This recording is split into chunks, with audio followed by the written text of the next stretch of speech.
hari-hari sebelumnya saya akan berpikir, oh saya tidak bisa, saya takut salah, saya takut ditertawakan, dan yang paling sering itu muncul pikiran saya kalau saya pasti akan gagal. Jadi, jika saya memahami dengan benar, kamu merasakan ketidakpercayaan diri yang kuat dan kecemasan yang muncul terutama saat menghadapi situasi berbicara di depan kelas, khususnya pada saat presentasi. Pikiran-pikiran negatif tentang kegagalan dan kemalukan seringkali menghantui kamu dalam situasi tersebut. Apakah ini gambaran yang tepat dari apa yang kamu rasakan? Iya Bu, benar. Bahkan membayangkannya saja sudah membuat perut saya sakit Ibu, dan juga saya jadi ingin menghindarinya sama sekali. Baiknya, untuk pertemuan kita hari ini, kita memiliki waktu sekitar 30 sampai 45 menit. Apakah waktu ini cukup untuk kita mulai berdiskusi? Ya Bu, cukup. Untuk sesi-sesi selanjutnya, jika kita bersepakat untuk melanjutkan, kita akan menjadwalkan pertemuan dengan durasi yang sama, kecuali ada kebutuhan lain yang kita diskusikan dan sepakati bersama. Bagaimana menurutmu tentang kemungkinan pertemuan ini? Saya setuju, dan saya juga berharap ini bisa membantu saya. Tujuan utama kita dalam sesi ke depan adalah untuk membantu memahami bagaimana pemikiran-pemikiran itu, seperti saya pasti akan gagal, memengaruhi perasaan cemas dan keinginanmu untuk menghindar. Kita akan belajar bersama cara mengidentifikasi pikiran-pikiran negatif tersebut, menantang kebenarannya, dan mengembangkan cara berpikir yang lebih realistis dan positif. Dengan begitu, diharapkan kamu bisa merasa lebih percaya diri dan lebih nyaman dengan apa yang ingin kamu capai melalui konsen ini. Iya Bu, saya sangat ingin bisa merasa lebih tenang dan tidak takut lagi setiap kali harus presentasi. Sekarang Nina, mari kita coba gali lebih dalam tentang pengalamanmu saat harus presentasi. Ketika kamu tahu ada presentasi, apa saja pikiran-pikiran spesifik yang muncul di benakmu? Pikiran pertama itu biasanya saya berpikir, aduh jangan sampai saya lupa materi. Lalu muncul lagi pikiran, pasti nanti saya akan terlihat bodoh kalau saya salah ngomong.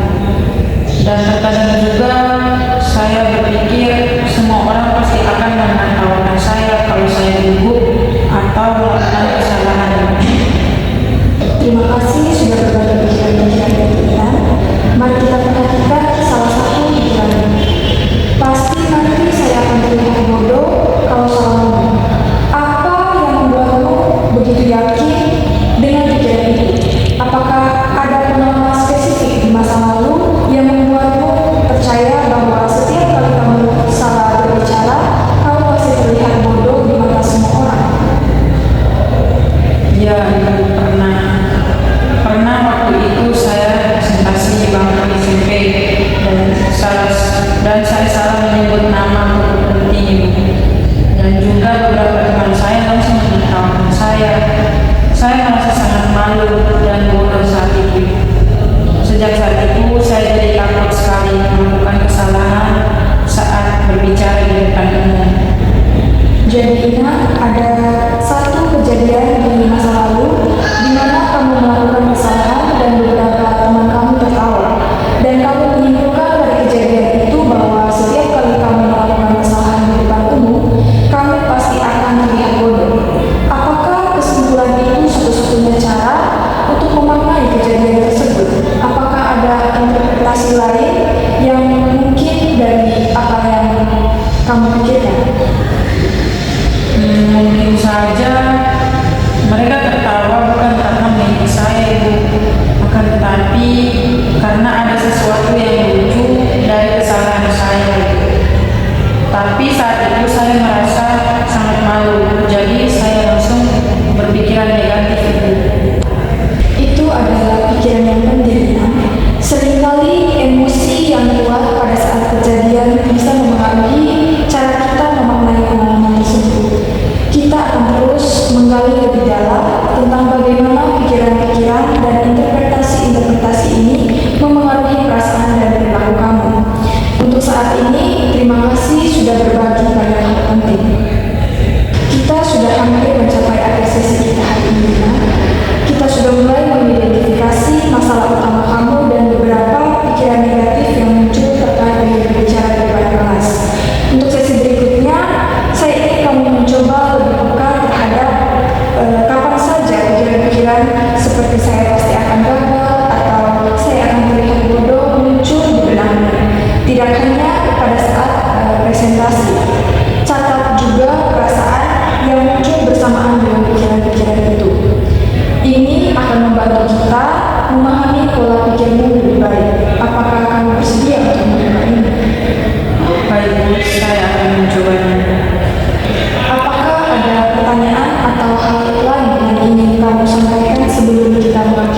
demikian Bu, kabar saya lumayan baik.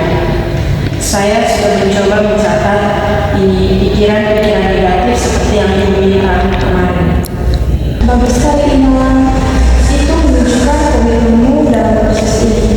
Bisakah kamu berikan beberapa contoh pikiran dan perasaan yang kamu catat selama minggu terakhir? Saya sudah mencatat pikiran-pikiran saya minggu lalu itu, misalnya kemarin saat guru tiba-tiba menunjuk saya untuk menjawab pertanyaan dari ibu guru. Nah, pikiran pertama saya adalah, aduh, saya pasti tidak tahu jawabannya dan semua orang akan menilai saya seperti orang bodoh. Saya langsung merasa sangat malu dan jantung saya berdebar-debar. Terima kasih Ina sudah berbagi contoh yang konkret. Mari kita perhatikan pikiran kamu terkait pasti saya tidak tahu jawabannya dan semua orang akan melihat saya bodoh. Pikiran ini memiliki ciri khas tertentu, di mana perhatikan kata pasti dan semua. Kata-kata ini seringkali menunjukkan adanya keyakinan irasional dalam REBT, yaitu Rational Emotive Behavior Therapy. Keyakinan irasional adalah keyakinan yang kaku, absolut, tidak logis dan seringkali tidak sesuai dengan kenyataan. Apakah menurutmu benar bahwa kamu tidak pernah tahu jawaban atas pertanyaan guru? Dan apakah semua orang di kelas benar-benar fokus untuk menghakimi jika kamu salah? Tidak juga sih Bu, karena ada beberapa kali saya bisa menjawab dengan benar Bu. Tapi dan mungkin tidak semua yang memperhatikan kalau saya salah. Tepat sekali Ina. Pikiran kita seringkali melebih-lebihkan dan membuat generalisasi yang tidak akurat. Sekarang mari kita kembali fokus pada ketidakpercayaan dirimu saat presentasi. Kamu pernah mengatakan memiliki keyakinan seperti saya pasti akan gagal dan saya tidak berbakat presentasi. Menurutmu dari mana keyakinan yang kuat ini berasal? Ya itu tadi Bu, karena pengalaman guru saya pada waktu SMP, dan saya merasa itu seperti bukti bahwa saya memang tidak punya bakat untuk berbicara di depan umum. Saya mengerti ya, bahwa pengalaman di SMP itu sangat tidak menyenangkan baginya. Namun, mari kita telaah lebih lanjut terkait hal ini. Apakah satu atau dua pengalaman buruk di masa lalu secara otomatis berarti kamu akan selalu gagal dalam setiap presentasi di masa depan? Apakah kamu sudah mempertimbangkan faktor-faktor lain seperti persiapan yang berbeda, topik yang belum kamu kuasai, atau bahkan perubahan sikapmu sendiri? Kalau untuk sejauh itu saya belum terfikirkan juga. Saya terlalu fokus pada rasa takut dan mengulang kegagalan.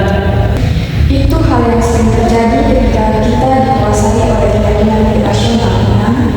Mereka membatasi pandangan kita dan membuat kita sulit melihat kemungkinan yang lain.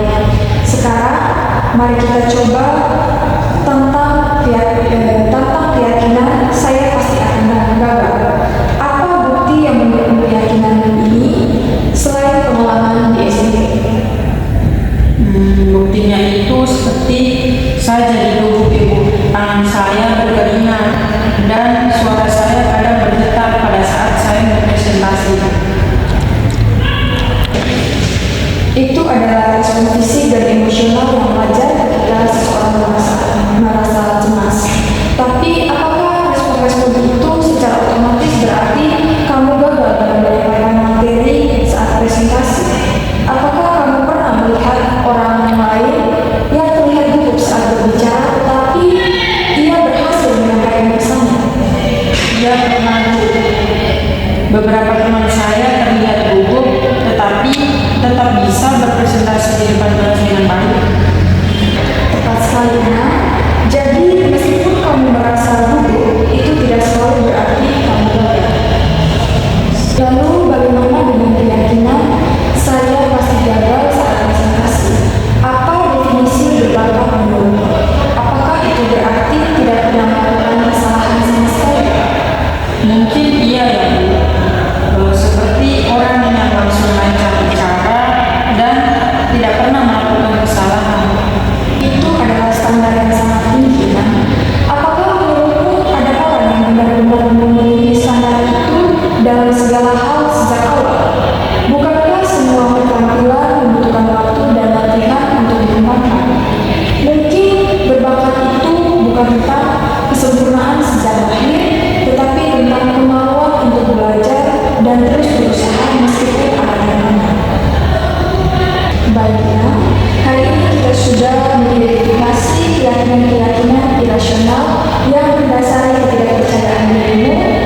setelah itu saya jadi merasa sedikit lebih tenang dan berpikir bahwa saya bisa, saya mampu dalam hal riset atau membuat slide presentasi. Itu adalah contoh yang sangat baik, Ina. Kamu berhasil mengidentifikasi pikiran negatif otomatis dan mulai menentang keabsurdannya. Dalam rasional emotif behavior therapy, proses ini kita sebut mendebat keyakinan irasional, di mana kamu mulai melihat bahwa pikiran pasti itu jarang sekali benar dalam kehidupan. Sekarang mari kita fokus pada keyakinan irasional yang mendasari ketakutannya berbicara di depan umum, yaitu saya harus selalu tampil sempurna dan tidak boleh melakukan kesalahan. Apa yang membuatmu memegang keyakinan itu begitu kuat? Saya takut ditertawakan dan dianggap buruk kalau saya melakukan kesalahan. Jadi kamu meyakini bahwa melakukan kesalahan di depan umum akan secara otomatis membuatmu ditertawakan dan dianggap bodoh oleh semua orang. Mari kita periksa bukti untuk keyakinan ini. Apakah setiap kali ada seseorang yang melakukan kesalahan saat berbicara, semua orang harus menertawakannya dan menganggapnya bodoh?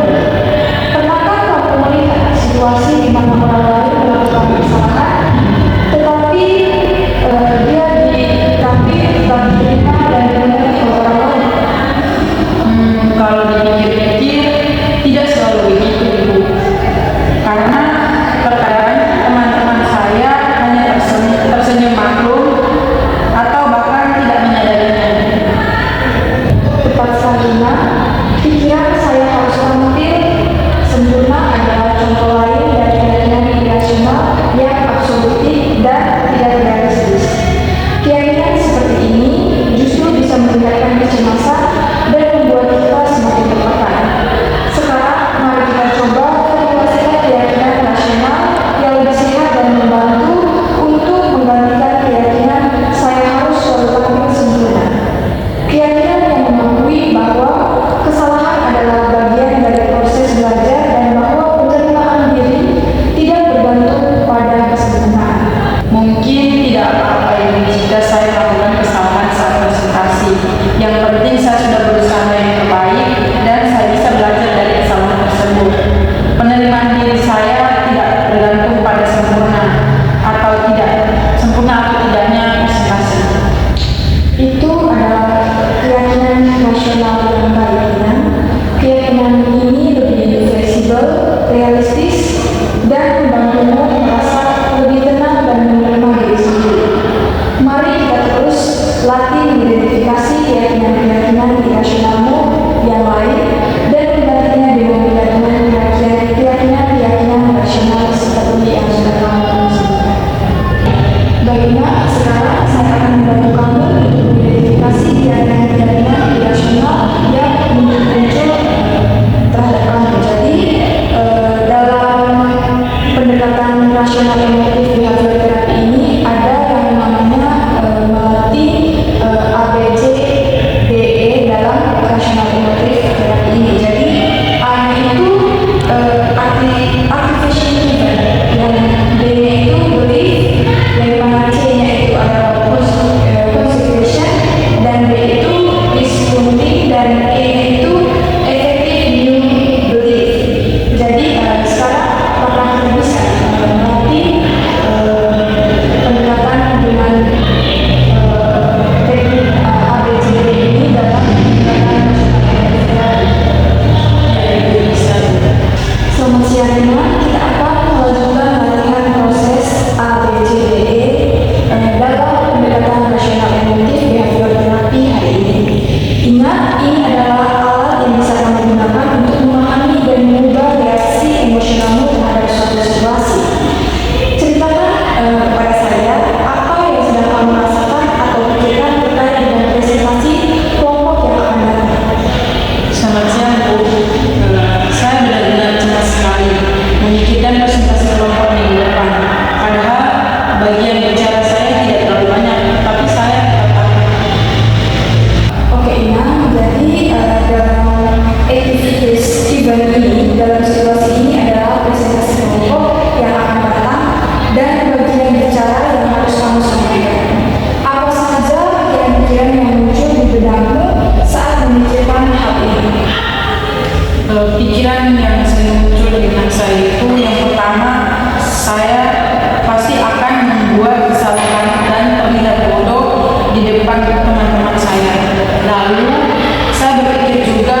sebenarnya.